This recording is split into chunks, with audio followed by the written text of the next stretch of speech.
The heat was the first thing. It came off the asphalt in waves, distorting the air, making the horizon look like it was melting. Elias gripped the steering wheel of his truck. His knuckles were white. He was 50 miles from the nearest gas station, 100 miles from anything resembling a town, just him, the Nevada desert and the ghosts he tried to outrun. He saw the shape in the distance. At first he thought it was a tire, maybe a dead coyote. He didn't slow down. You don't slow down on this stretch of highway, not unless your engine dies. But as the truck roared closer, the shape moved, just a twitch. A small, desperate shift against the gravel. Elias slammed on the brakes. The tires screeched. Smoke filled the air. The truck skidded sideways, kicking up a cloud of red dust that coated the windshield. He sat there for a second, heart hammering against his ribs. He looked in the rearview mirror. Through the settling dust, he saw it again. A hand, reaching up toward the sun. Elias didn't think. He threw the door open and hit the ground running. The heat hit him like a physical blow, 110 degrees. Maybe more. He reached the figure on the side of the road. It was a girl. She couldn't have been more than 16. Her skin was cracked. Her lips were blue despite the heat. Her clothes were shredded, covered in oil and dirt. She looked dead. Elias dropped to his knees. The asphalt burned through his jeans. He reached for her neck to check for a pulse. She gasped. It wasn't a scream. She didn't have the air for a scream. It was a sharp, terrified intake of breath. Her eyes snapped open. They were wild, glassy, the eyes of something that had been hunted. She scrambled backward, scraping her raw skin against the pavement. She tried to kick him, but her legs were too weak. Elias held up his hands. "It's okay," he said. His voice was rough. He hadn't spoken to anyone in days. "I'm not going to hurt you." She didn't believe him. He could see it. She looked at the knife on his belt, then at his face. She was waiting for the blow. Elias unhooked the canteen from his belt. He unscrewed the cap. The sound of water sloshing inside made the girl freeze. He held it out. She lunged. She grabbed the canteen with both hands. Her grip was surprisingly strong. Desperate, she drank too fast. Water spilled down her chin, cutting tracks through the dust on her face. "Slow down," Elias said. "You'll make yourself sick." He reached out to steady the canteen, and that's when he saw it, on her left wrist. It was dangling loose. Too big for her arm now. She had lost so much weight that the bones of her wrist looked like fragile twigs, but the bracelet was unmistakable. It was silver, old silver, tarnished by time and neglect. It had 3 charms on it: a small horse, a cowboy boot, and a heart, but it was the heart that made the world stop spinning. Elias stopped breathing. The desert silence rushed into his ears, deafening and heavy. He grabbed her wrist. He didn't mean to be rough, but his hand clamped down like a vice. Girl whimpered and tried to pull away. Elias didn't let go. He stared at the heart charm. He used his thumb to wipe away a layer of grime. There it was, engraved on the back of the tiny silver heart. 2 letters, M.E. Mia Elias. The canteen dropped from the girl's hands. It hit the pavement with a hollow clatter. Water spilled out, turning to steam on the blacktop. Elias looked at the girl. He looked at the bracelet. This bracelet didn't belong to her. It belonged to his daughter who had vanished from a playground in Phoenix 9 years ago. His daughter who the police said was dead, who the FBI said was a cold case. Elias felt the bile rise in his throat. "Where did you get this?" he whispered.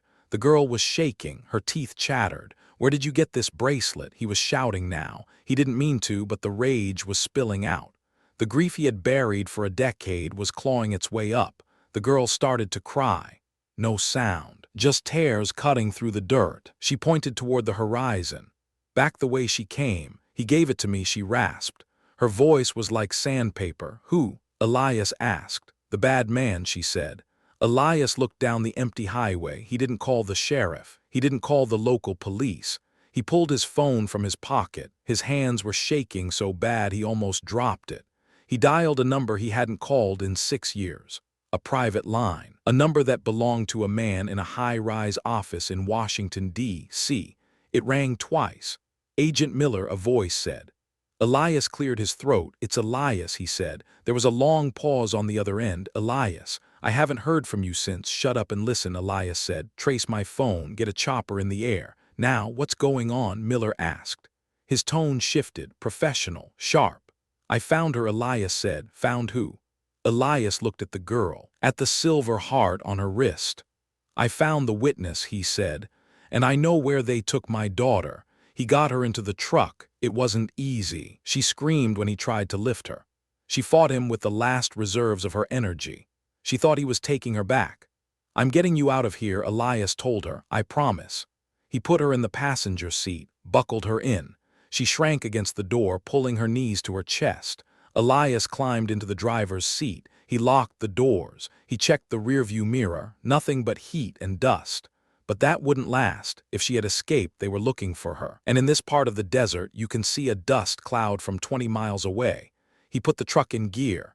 He didn't head for the town. The town was compromised. He knew that now. For 9 years, he had searched for Mia. He had tracked leads that went nowhere. He had broken into houses. He had beaten men until his own hands broke, and he had found nothing because he had been looking for a ghost. But this girl, she wasn't a ghost. She was real, flesh and blood, and she was wearing Mia's bracelet. "What's your name?" Elias asked. He kept his eyes on the road, scanning the horizon. The girl didn't answer. She was staring at the air conditioner vent, letting the cold air blast her face. "It's okay if you don't want to say," Elias said. "Sarah," she whispered. "Okay, Sarah. My name is Elias." He drove fast, pushing the old engine to its limit. He needed to get to the ranch. It was the only place he could defend, the only place he had weapons buried.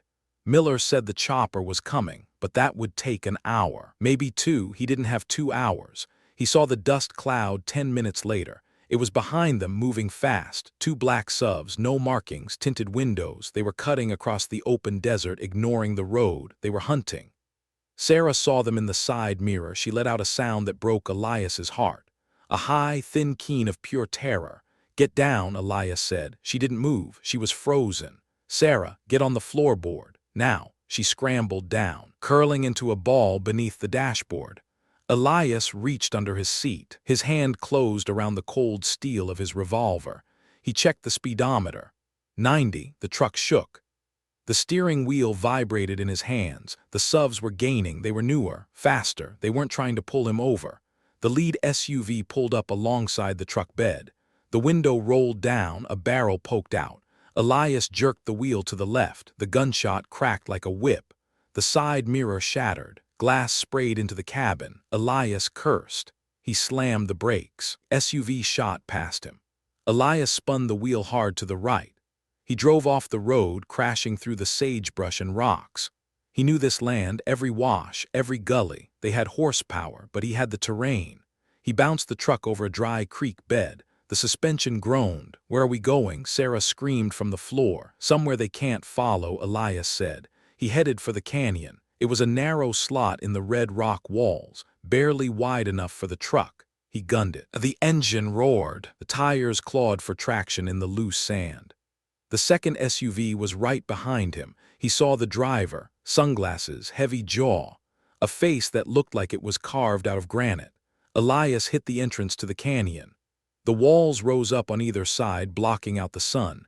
He drove deep into the shadows, then he stopped. He threw the truck into park and killed the engine. "Get out," he told Sarah. "What? Get out. We have to climb." He grabbed her arm and pulled her out. The silence of the canyon was heavy. He could hear the roar of the SUV engine approaching. "Come on," he said. He pulled her toward a narrow path that snaked up the canyon wall. It was an old goat trail, steep, dangerous. They scrambled up. Rocks slid under their feet. Sarah slipped. Her knee hit a rock with a sickening crack. She cried out. Elias grabbed her by the back of her shirt and hauled her up. "Keep moving," he growled. They reached a small ledge about 50 feet up, behind a cluster of boulders. Elias pushed her down behind the rocks. "Stay down. Don't make a sound." He pulled his rifle from the scabbard on his back. He had grabbed it when they bailed from the truck. He lay on his stomach, looking down at his truck. The SUV skidded to a halt next to it. 4 men got out. They were big, tactical gear, heavy weapons. These weren't kidnappers. These were pros. They fanned out, checking the truck. "Clear," one of them shouted. Elias peered through the scope. He recognized the man giving orders. It wasn't a stranger. It was the man who had sold him his ranch 5 years ago, a local businessman, a pillar of the community, Mr. Henderson. Elias felt a cold rage settle in his stomach. Henderson walked to the center of the canyon floor. He looked up at the walls. "Elias," he shouted. His voice echoed off the stone. "I know you're up there." Elias didn't move. He kept the crosshairs centered on Henderson's chest. "Give us the girl, Elias, and you can walk away." Elias shifted his finger to the trigger. "She's sick, Elias." Henderson shouted, "She's delusional. She stole that jewelry." Elias looked at Sarah. She was curled in a ball, clutching the bracelet to her chest, rocking back and forth. She wasn't delusional. She was the only proof left. "You have 5 minutes." Henderson yelled, "Then we come up." Elias looked at his phone. No signal in the canyon. He was on his own. He looked at Sarah. "Listen to me," he whispered. She looked up. Her face was streaked with dirt and tears. "Do you know what happened to the girl who owned that bracelet?" Sarah nodded slowly. She helped me." Elias felt his heart stop. "She helped you? She gave me her food," Sarah whispered. "She told me to run," she said. "She said if I got out, I had to find her dad. She's alive." Elias's voice broke. Sarah nodded. "She's in the basement, under the barn." Elias closed his eyes. A tear slipped out. Just one. She was alive. Mia was alive. He opened his eyes. The grief was gone. The fear was gone. There was only a cold, hard clarity. He looked down at the men below. They weren't leaving this canyon. "Stay here," Elias told Sarah. "Keep your head down." He checked his ammo. 6 rounds in the rifle, 6 in the revolver, 12 bullets, 4 men. He liked those odds. He didn't wait for them to climb. He stood up. "Hey, Henderson," he shouted. Henderson looked up, squinting against the slice of sky. "You want the girl?" Elias yelled. "Come and get her." Henderson signaled his men. They started toward the trail. Elias took a deep breath. He steadied the rifle against the rock. He didn't aim for the men. He aimed for the canyon wall above them. There was a large overhang, a massive slab of sandstone that had been waiting to fall for 1,000 years. It just needed a little push. Elias fired. The crack of the rifle was deafening in the narrow space. The bullet hit the sweet spot. The rock shattered. A groan echoed through the canyon, deep, earth-shaking. Then the slab gave way. Tons of rock came crashing down. It didn't hit the men, but it hit the path in front of them, blocking the way up. Dust billowed up, thick and choking. The men scrambled back, coughing and shouting. Elias fired again. This time he took out the front tire of their SUV, then the back tire. They were trapped. Henderson was screaming orders, firing blindly up at the ledge. Bullets chipped the stone above Elias's head. Elias ducked. He pulled Sarah closer to the rock. "We just have to wait," he said. "Wait for what?" she cried. "That." Elias pointed to the sky. A low thumping sound, faint at first, then louder. Chop of rotor blades. The FBI chopper crested the canyon wall. It was a beautiful sight, sleek and black against the blue sky. A loudspeaker boomed. "This is the FBI. Drop your weapons." The men below froze. They looked at the blocked path.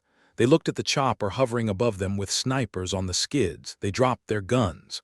Elias let out a breath he felt like he'd been holding for 9 years. He looked at Sarah. She was staring at the chopper. "Why died? Is it over?" she asked. Elias looked at the bracelet on her wrist. "Not yet," he said. "The raid happened that night." Elias didn't wait at the hospital. He let the medics check Sarah, but he refused to leave her side until her parents arrived. When they did, the reunion was something Elias couldn't watch. It was too raw, too full of the joy he hadn't tasted yet. He was in the lead FBI vehicle when they hit Henderson's property. Agent Miller tried to stop him. "You're a civilian, Elias. You stay in the car." Elias just looked at him. The look in his eyes made Miller step back. "That's my daughter in there," Elias said. Miller nodded. He handed Elias a vest. "Keep your head down." They breached the gate, flashbangs, shouting. The ranch was a fortress, but the FBI brought a sledgehammer. Elias didn't clear the rooms. He went straight for the barn. He knew. He could feel it. He kicked the door open, the smell of hay and old oil. He found the trapdoor under a stack of feed bags. He ripped it open. Stairs going down into the dark. Elias didn't wait for backup. He turned on his flashlight and went down. It was a concrete bunker. Damp, cold. There were cells, 3 of them, 2 were empty. The third one had a mattress on the floor. A girl was sitting on it. She looked up, blinded by the light. She was thin, pale, but she had his eyes. She held up a hand to shield her face. "Who is it?" she whispered. Her voice was strong, defiant.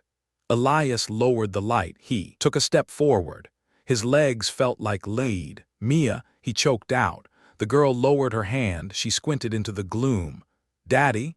Elias fell to his knees. The flashlight rolled across the floor. She ran to him. She hit him with such force it almost knocked him over. He wrapped his arms around her, burying his face in her hair. She was real. She was here. She was alive. He sobbed, great heaving sobs that shook his whole body. "I knew you'd come," she whispered against his neck. "I told Sarah. I told her my daddy would come." Elias held her tighter. "I'm here, baby. I'm here." 6 months later. Elias sat on the porch of his ranch. The sun was setting, painting the desert in shades of purple and gold. He wasn't alone. Mia was sitting on the swing next to him. She was reading a book. She looked healthier now. The color was back in her cheeks. She still had nightmares. They both did, but they were getting better. A car pulled up the long dirt driveway. It was a sedan. Sarah got out. She looked different too. New clothes, hair cut short. She walked up to the porch. Mia jumped up and ran to her. The two girls hugged. A silent understanding passed between them, a bond forged in the dark. Sarah looked at Elias. She reached into her pocket. She pulled out the bracelet. The silver was polished now. It shined in the sunset light. She held it out to him. "I think this belongs to you," she said. Elias looked at the bracelet, the tiny horse, the boot, the heart. He looked at Mia. Mia smiled. She walked over and took the bracelet. She didn't put it on. She took Elias's hand. She placed the bracelet in his palm and closed his fingers around it. "You keep it, Daddy," she said. "Why?" Elias asked. "Because," she said, "it's the reason you found me." Elias looked at the silver heart. He remembered the heat of the highway, the desperation in Sarah's eyes. The moment he saw the engraving, he nodded. He put the bracelet in his pocket, right next to his heart. He looked out at the desert. It didn't look like a prison anymore. It looked like home. "Come on," he said, standing up. "Who wants ice cream?" The girls laughed. It was a good sound, the best sound. They went inside. The screen door slammed shut, and for the first time in a decade, the porch was empty and silent and peaceful. The sun dipped below the horizon and the stars came out, watching over them, finally safe. If this story moved you and you believe in never giving up on the ones you love, please subscribe to the channel. We share real stories of hope, survival, and justice every week. Don't forget to hit the like button.